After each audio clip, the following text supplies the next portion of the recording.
Praise the lord. కొరింథీయులకు రాసిన 2వ పత్రిక 12వ అధ్యాయం 9వ వచనం చూద్దాం. నా కృప నీకు చాలును, బలహీనత యందు నా శక్తి పరిపూర్ణమగుచున్నదని ఆయన నాతో చెప్పారు. ఈ మాటలు అపొస్తలుడైన పౌలు చెప్తున్నారు.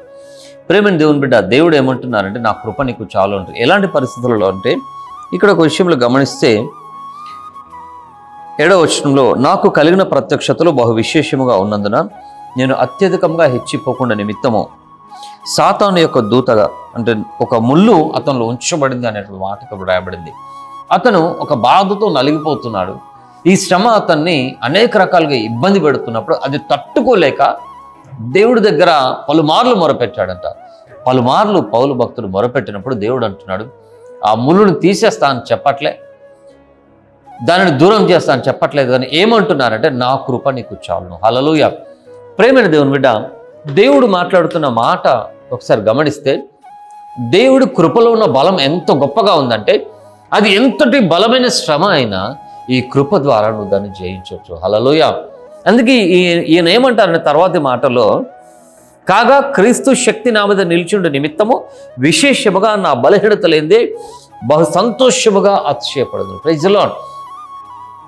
శ్రమ ఒక్కొక్కరికి ఒక్కొక్క రకంగా ఉంటుంది. ఒకరికి డబ్బు రూపంలో కష్టాలు రావచ్చు, శరీరము అనారోగ్యంతో ఉన్నప్పుడు, కుటుంబంలో అసమాధానము, ఒంటరితనము, ఉద్యోగులేమి, పిల్లలు లేకపోవటము, ఇండ్లు లేకపోవటము, రెంట్ కట్టలేక, ఈఎంఐలు కట్టలేక అనేక రకాలుగా నలిగిపోతున్న పరిస్థితి, ఎన్నో రకాలుగా మనుషులను బాధలు వేధిస్తున్నప్పుడు, అదొక ముళ్ళు మాదిరిగా మనల్ని సలుపుతూ ఉన్నప్పుడు మనం తట్టుకోలేని బాధతో దేవుడి దగ్గర మొరపెడుతుంటాం. ఇదే బాధ అపొస్తలులు కూడా అనుభవించారు, ప్రవక్తలు కూడా అనుభవించారు.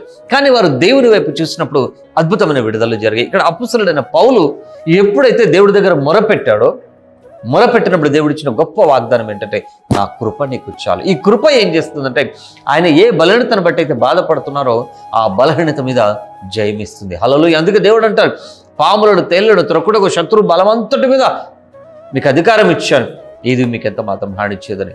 125 కీర్తన మొదటి 2 వచనాలు గమనించి చూస్తే యెహోవా యందు నమ్మిక ఉంచువారు కదలక నిత్యం నిలుచు సియోను కొండ వలె ఉంటారని చెప్తూ యెరూషలేము చుట్టూ పర్వతములు ఉన్నట్టుగా ఇది మొదలుకొని యెహోవా తన ప్రజల చుట్టూ ఉండనని. హల్లెలూయా.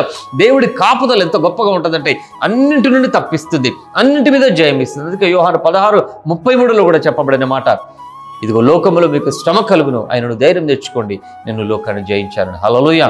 ప్రేమైన దేవుని బిడ్డ, నువ్వు ఏదైతే బాధ అనుకుంటున్నావో ఆ బాధలో దేవుడు నీకు ఇస్తున్న వాగ్దానం ఏంటంటే నా కృప నీకు చాలునని. ఈరోజు దేన్ని బట్టి తరమబడుతున్నావు, దేనిని బట్టి భయపడుతున్నావు, దేనిని బట్టి కృంగిపోయావు, ప్రభు కృప నీతో ఉంటుందంట. ఏదైతే నిన్ను కలవరపరిచిందో దాని మీద నడవబోతున్నాం.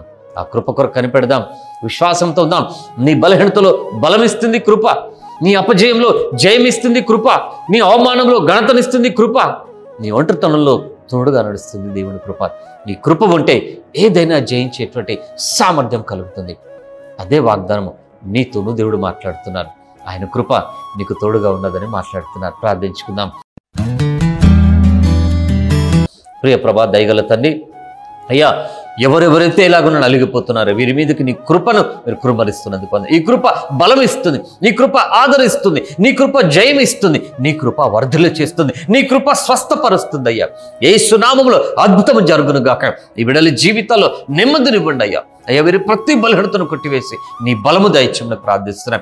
యేసు నామములో వీరు దీవించబడటకు మీ సహాయం దయచేయమని యేసుక్రీస్తు ప్రభునామములో ప్రార్థించి వేడుకుంటున్నాం తండ్రి. ఆమేన్, ఆమేన్. Praise the lord. దేవుడు మీతో మాట్లాడిన మాట నా కృప నీకు చాలునని. గెలుస్తావు, ఖచ్చితంగా సాక్షిగా ఉంటావు. God bless you. Praise the lord.